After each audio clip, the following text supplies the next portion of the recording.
بسم الله الرحمن الرحيم. ان شاء الله النهارده مع بعضينا هنتعلم زراعة العنب من البذور يا جماعة بالشكل حضراتكم شايفين.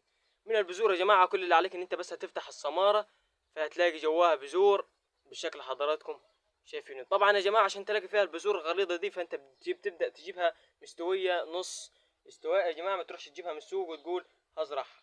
طيب علشان تزرع يا جماعة واضمان يكون معاك اضمان سريع بالشكل حضراتكم شايفينه ده، وتكون معاك الشجرة مزهرة معاك بالشكل حضراتكم شايفينه ده، فانت ما تنساش تعمل وتطبق الخطوات اللي انا هقولهم لك دلوقتي مع بعضينا بطريقة صحيحة وخطوة خطوة. امشي معايا واحدة واحدة وان شاء الله هتزرع ويكون معاك الاف الشتلات من العنب من البذور، ولا تحتاج الى عقلة ولا اي حاجة، وده طبعا بيكون انبات سريع.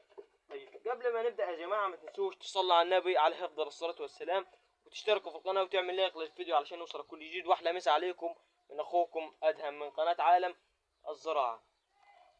طبعا لو أنت بتحب الزراعة ما تنساش تكتب لي تم في الكومنتات، ولو عندك أي سؤال أو حابب تتعلم أي نبات أنت محتاج تزرعه ما تنساش تقول لي، وأنا إن شاء الله أكون هرد عليك في أول كومنت.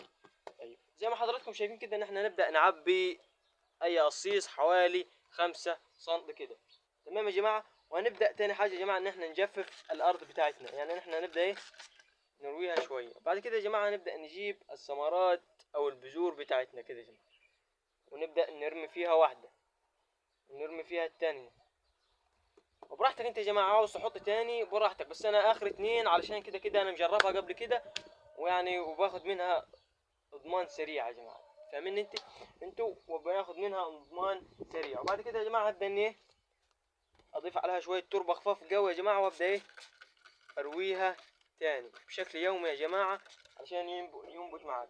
طيب بعد كده يا جماعه ودي الاهم ان انت هتبدا تعملها، ان انت تبدا تغطيها من فوق كده يا جماعه علشان الارض تجف معاك. فمني يا جماعه انا عملت ايه، اجيب اي واحده تاني كبيره عنها شويه سنتيين عشان تنزل جواها كده يا جماعه.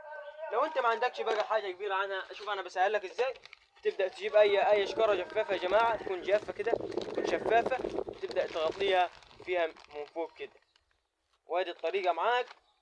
بس انا افضلك ان انت تشوف قزازه تاني وتنزلها فوقيها علشان تاخد منها اضمان سريع. وادي الطريقه كده يا جماعه المضمونه لزراعه العنب. طبعا ما تنساش تصلي على النبي. احلى مسا عليك من اخوكم ادهم. وطبعا ما تنساش تشترك في القناه، تعمل لايك للفيديو، والصلاة على النبي بتخفف اي ذنوب. وبس كده.